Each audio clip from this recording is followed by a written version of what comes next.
Do you think being sad can be good for you? 100%, yeah. Yeah, I think definitely. without it, then you wouldn't be able to learn so many lessons. I feel like sadness brings so many lessons to people's lives. I agree.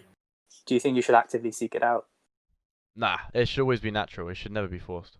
Same with real emotions. In my opinion, you can't force. It just is natural. I think you can force it. No, What, not necessarily sadness? force it, but I mean, it's just like the whole like artificial love thing, isn't it? Okay. Like, you can always use catalysts to sort of change the way you're feeling. So if you're feeling like melancholy, you can make yourself feel sad. Like if you watch like a really depressing film or you listen to some really sad music, you might be able to make yourself feel sad. Okay, yeah. But the emotion's still genuine. It's Okay, still let me rephrase it then. Like, when I said you get sadness, you learn lessons. You can't force yourself to be sad to try and learn a lesson. Like that sadness has to come from an experience that's all natural. So then you learn a lesson from that. That's what I meant. Okay, yeah.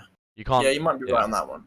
But yeah, you're right with the fact that you can, listen to sad music. Get in sad boy hours, something like that. Yeah. Especially if you're feeling a bit rough. It Yeah, happens to the best of us. We've all been That there. playlist slaps on Spotify, man. Sad boy hours.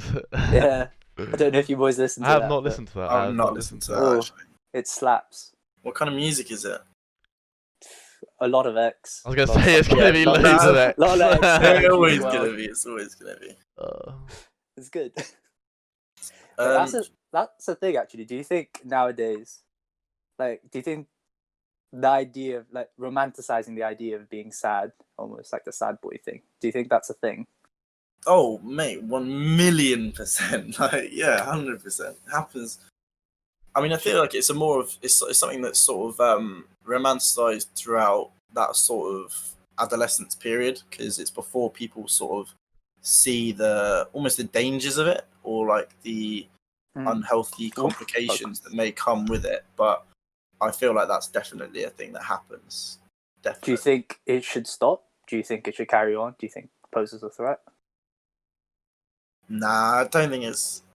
I don't know though, because it does. Because that's the thing. It can go into romanticizing stuff like suicide, kind of, and depression, and yeah, exactly. And that can deal with lack of mental health awareness or dealing with those issues in the wrong way, which is obviously not helpful. But that's a really tricky question, actually.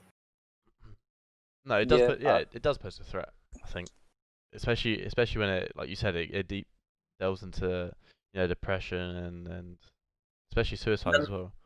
But then I also agree that you can't, even though it's a threat, it's one of those. I feel like if you controlled that with something that's just, it's got quite an emotional input and output.